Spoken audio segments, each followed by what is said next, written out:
कर्म हमको करना है, पर मृत्यु लोक में जन्म लेने के बाद ऐसा कर्म ना करना कि हमारे जाने के बाद कहीं संसार के लोग हमको याद भी करें तो अपशब्द कहें। ऐसा कर्म ना करिए।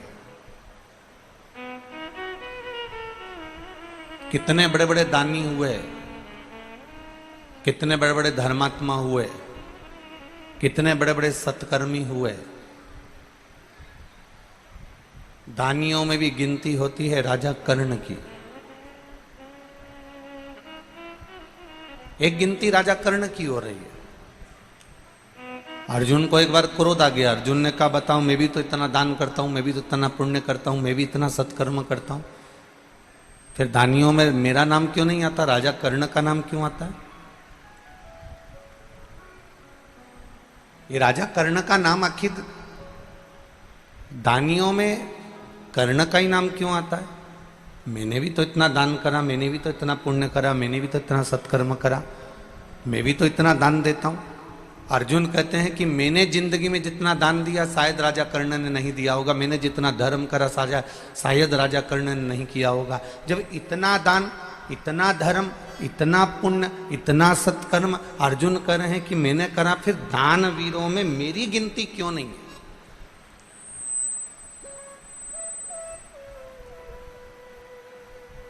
कोई जरूरी नहीं है कि आप गाय को रोटी दान दे रहे हो तो तुम्हारी दान वीरों में गिनती होगी। तुमने किसी भूखे को भोजन कराया तो तुम्हें दान वीरों की गिनती में लिया जाएगा? ना ना ना ना। आप अपना कर्म करे जाओ। आप गौ माता को रोटी देते रहो, आप भूखे को भोजन कराते रहो, आप प्यासे को पानी पिलाते रहो, किसी दरिद्र को थोड़ा सा सहयोग करते रहो। ये आप मत कहना कि कोई आपको दानी कहे, कोई आपको सत्कर्मी कहे, कोई आपको दानदाता कहे, ना चाहिए। आप तो अपना कर्म किए जाओ, करो कर। राजा कर्ण दानवीरों में उनकी गिनती है। अर्जुन को बड़ा बुरा लग रहा है। अर्जुन को ये अंदर से कछोट रहा है कि मेरा नाम दानवीरों में क्यों नहीं है। तब भगवान कृष्ण ने एक लीला रची। भगवान कृष्ण ने एक पर्वत पर बहुत सारा सोना रख दिया। इतना सोने का पर्वत बना दिया, इतना सोने का पर्वत बना दिया, और अर्जुन से कहा अर्जुन ये इतना सारा सोना है, सबको, प्रत्येक गांव के लोगों को बुलाओ और ये सोना दान देते जाओ। अर्जुन ने सारे नगर में डोंडी पिटवा दी कि मेरे पास में सोना दान करना है, आइए और सोना लेकर जाइए। अब सोना लेकर जाओ, सोना लेकर जाओ। सारे नगर में सूचना कर दी कि सोना लेकर जाइए। पूरे नगर में सूचना। गांव के लोग सोना लेने आ रहे हैं, तगाड़ी लेकर आ रहे हैं, बोरी लेकर आ रहे हैं, बारदान लेकर आ रहे हैं, बैग लेकर आ रहे हैं, झोला लेकर आ रहे हैं। खड़े होते हैं। अर्जुन पूछता है तुम्हें कितना चाहिए, तुम्हें क्यों चाहिए? अर्जुन पूछ पूछ कर सोना दे रहा, तोल तोल कर सोना दे रहा। अर्जुन ने सोना दान करना प्रारंभ करा। दान करते करते करते करते अर्जुन थक गया। जब अर्जुन थक गया तो अर्जुन ने कहा प्रभु अब मैं तो दान करते करते थक गया। भगवान ने कहा तो राजा कर्ण को बुला लूं मैं दान करने के लिए? अर्जुन ने कहा उसको बुला लो। अब राजा कर्ण को बुलाया। भगवान कृष्ण ने कर्ण से कहा कर्ण ये सोने का पहाड़ है, सोने का पर्वत है, इसमें सोना ही सोना भरा है, सारे गांव के लोगों को तुम्हें दान देना है। अब राजा कर्ण ने कहा ठीक है प्रभु। राजा कर्ण ने सारे नगर में डोंडी पिटवा दी कि मुझे सोना दान करना है। सब गांव के लोग आ गए और आते से राजा कर्ण ने कहा कि ये सोना पर्वत का पूरा पड़ा हुआ है, जिसको जितना लगे उतना लेकर चले जाओ। और कर्ण ने वहां हाथ जोड़कर बैठ गया। गांव के लोग सोना लेकर जाने लगे। भगवान कृष्ण ने अर्जुन से कहा अर्जुन देख, राजा कर्ण में और तुझ में ये अंतर है कि दूसरे का सोना दान करने को मिल रहा है तो भी तू पूछ पूछ के दान कर रहा है, और राजा कर्ण हाथ जोड़कर बैठकर कह देता है तुम्हारी मर्जी पड़े उतना लेकर चले जाओ।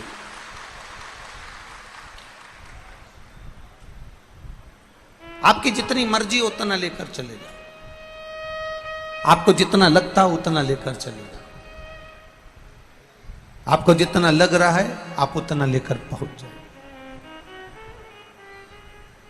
कई लोग ऐसे होते हैं मंदिर में प्रसाद बांट रहे हैं, प्रसाद भी मंदिर का, चिरौंजी भी मंदिर की, खोपरा शक्कर भी मंदिर का, सामान भी मंदिर का, उसके बाद भी दानदाता ने दान दिया, मंदिर में प्रसाद दिया, और बांटने वाला भी जब भी बांटने खड़ा होता है तो ये विचार कर कर बांटता है, इतना सारा क्यों दूं तुझको, चल ये लेकर जा। अपना आया तो थोड़ा ज्यादा दे दिया और पराया आया तो थोड़ा कम दे दिया। यहां शिव महापुराण की कथा कर रही है। जब दानवीरों में गणना हुई राजा कर्ण की दानवीरों में गणना होने का कारण केवल इतना सा था कि राजा कर्ण जब भी दान करता था ये सोचकर दान नहीं करता था कि ये मेरा है। राजा कर्ण दान करता था तो ये सोचकर करता था कि वो पूर्वजों ने दिया है और परमात्मा ने दिया है, तो मैं दान क्यों ना करूं, ये सोचकर दान करता था।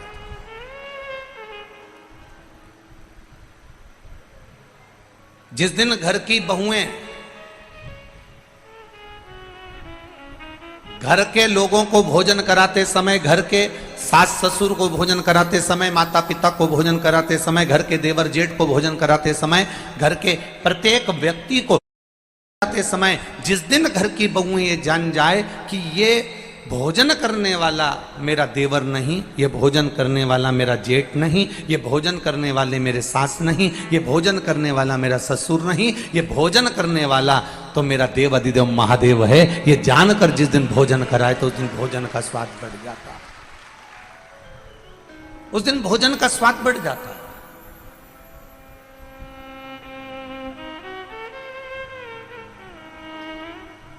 जरा विचार करिए, पहले के नियम को जरा उठाकर देखिएगा, थोड़े से पहले के नियम को उठाइए। माताओं की एक थोड़ा सा अन्न घर में आता है, उसके भी हिस्से कर दिए जाते हैं, अन्न के हिस्से।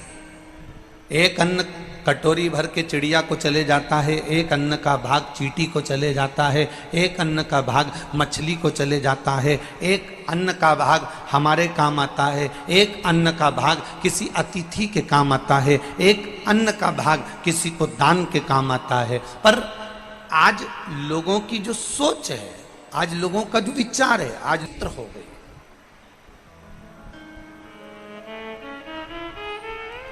वो स्वयं के लिए ढूंढ रहा है, वो स्वयं के लिए पाना चाहता है।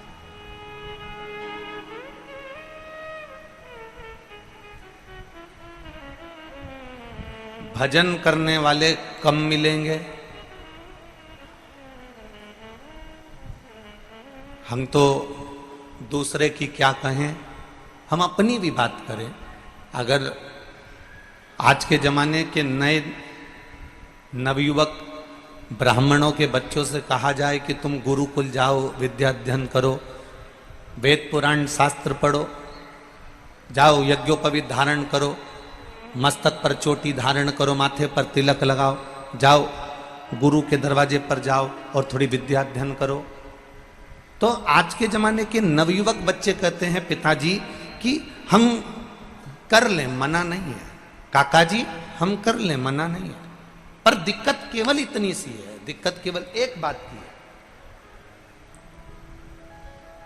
ये नवयुवक बच्चे संस्कृत पढ़ने को तैयार हैं, ये नवयुवक बच्चे पूजन करने को तैयार हैं, ये नवयुवक बच्चे मंदिर में सेवा करने को तैयार हैं, ये नवयुवक बच्चे भगवान का गुणगान करने को तैयार हैं। पर कारण केवल एक पड़ता है कि ये नवयुवक बच्चे जब सत्कर्म की ओर, धर्म की ओर अग्रण्य होते हैं तो कुछ लोग अपने ही ऐसे होते हैं जो इन बच्चों को, सत्कर्म करने वाले बच्चों को बार बार टॉर्चर करते हैं, हंसते हैं, उपहास करते हैं, जिसके कारण ये बच्चे उस सत्कर्म की लाइन को ना पकड़कर कहीं गलत लाइन की ओर चले जाते हैं।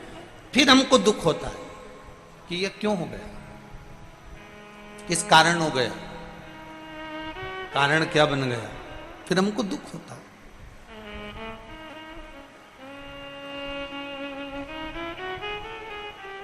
राजा कर्ण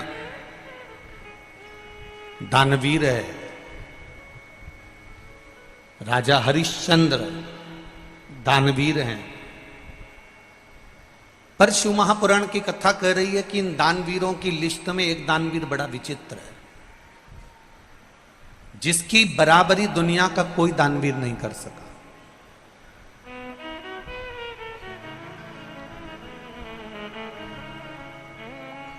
दानवीरों में भी दानवीर, जिसकी बराबरी दुनिया का कोई व्यक्ति आज तक नहीं कर पाया। दानवीरों में कितने बड़े बड़े दानवीर हो गए, कर्ण जैसे दानवीर हो गए, स्वयं हरिश्चंद्र जैसे हो गए, स्वयं दशरथ जी जैसे हो गए, जनक जी जैसे हो गए, ना जाने कितने कितने बड़े बड़े दानवीर हो गए। पर उन दानवीरों में एक दानवीर ऐसा है जिसकी गणना आज तक दुनिया के लोग नहीं कर पाए, आज तक किसी ने नहीं करी, और वो थे दधीचि ऋषि।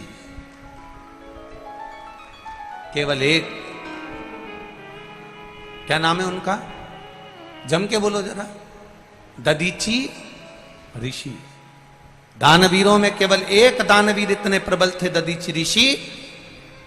दुनिया के लोगों ने जो दान दिया दिया, दुनिया के लोगों ने जो धन दिया दिया, दुनिया के लोगों ने जो वस्त्र दिया दिया, दुनिया के लोगों ने जो आभूषण दिया दिया, पर दधीचि ऋषि एक ऐसे दानवीर थे जिनके सामने सारे देवता आकर खड़े हुए हैं और जो हाथ जोड़कर कह रहे हैं कि वत्रासुर का अंत करना है और आपके शरीर की हड्डियां चाहिए, शरीर की अस्थियां चाहिए।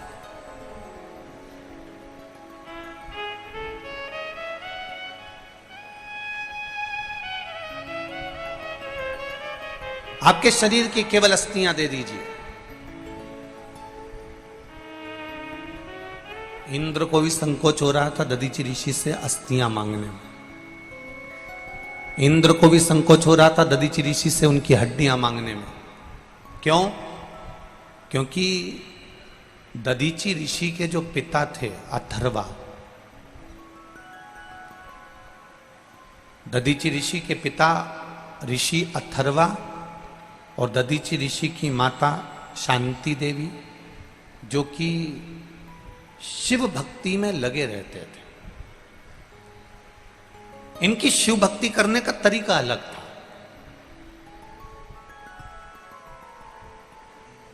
इनकी शिव भक्ति का तरीका बिल्कुल अलग। क्या तरीका था ऋषि अथर्व की शिव भक्ति का? जहां पर बेलपत्री का पौधा मिलता था, जहां बेलपत्री का वृक्ष मिलता था, उस बेलपत्री के वृक्ष के पास मिट्टी की क्यारी बनाते थे।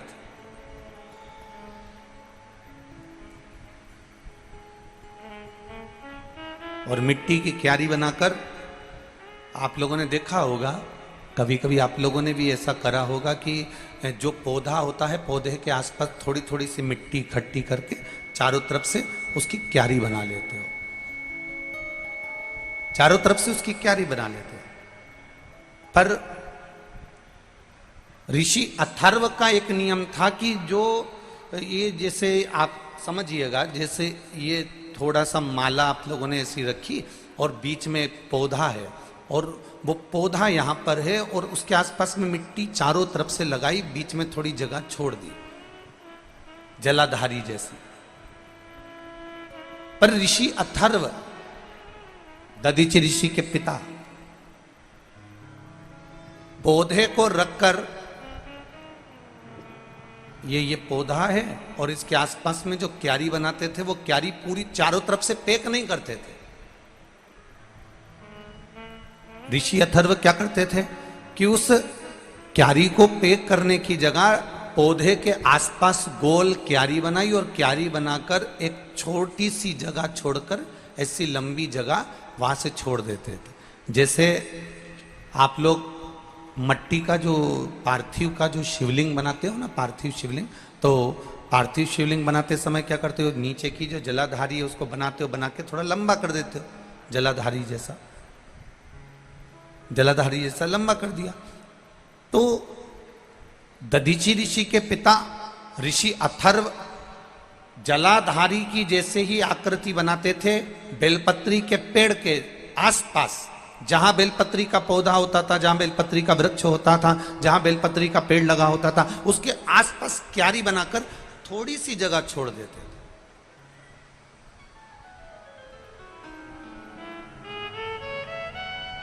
और वो थोड़ी सी जगह छोड़कर ऋषि अथर्व